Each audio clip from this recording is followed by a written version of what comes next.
J'aimerais ça vous parler de mon coup de cœur, le meilleur livre que Micheline Duff a écrit, je pense, et le meilleur que j'écrirai jamais pour le reste de mes jours. J'en écrirai jamais un autre comme ça. C'est Mon cri pour toi. C'est l'histoire d'une professeure de piano qui donne des cours bénévolement dans un pénitencier. Un matin par semaine, elle va en prison et elle a 4 élèves qui l'appellent Madame Piano. Un jour, un bon matin, il y a un jeune qui se présente, un nouveau.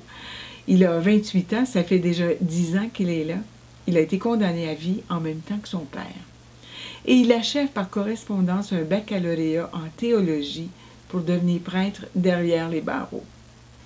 Et un jour, il dit à Madame Piano, moi, j'ai un cri en dedans de moi, puis même si on me remettait en liberté, je me sentirais pas libre, même, ça sert à rien, j'ai un cri qui m'étouffe et je ne sais pas comment m'en débarrasser. Alors Madame Piano se demande comment elle pourrait l'aider davantage que lui donner seulement des cours de musique. Et comme ce bonhomme-là s'exprime facilement, il raconte des éléments de son passé avec beaucoup de détails, de précision. Il exprime ses sentiments, ses émotions. Elle prend des notes et elle finit par en faire un manuscrit qu'elle lui remet. C'est mon cri pour toi. Dans ce livre-là, tout est vrai. Ce bonhomme-là, il existe vraiment et Madame Piano, c'est moi. Pendant 12 ans, j'ai donné des cours de piano bénévolement dans un pénitencier.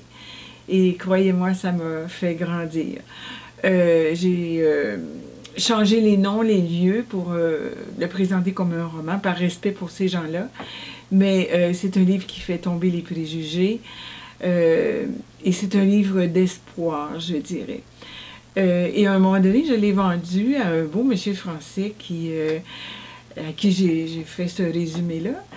Et quand je lui ai fait la dédicace, j'ai vu qu'il avait une carte de Gallimard accrochée dans son cou.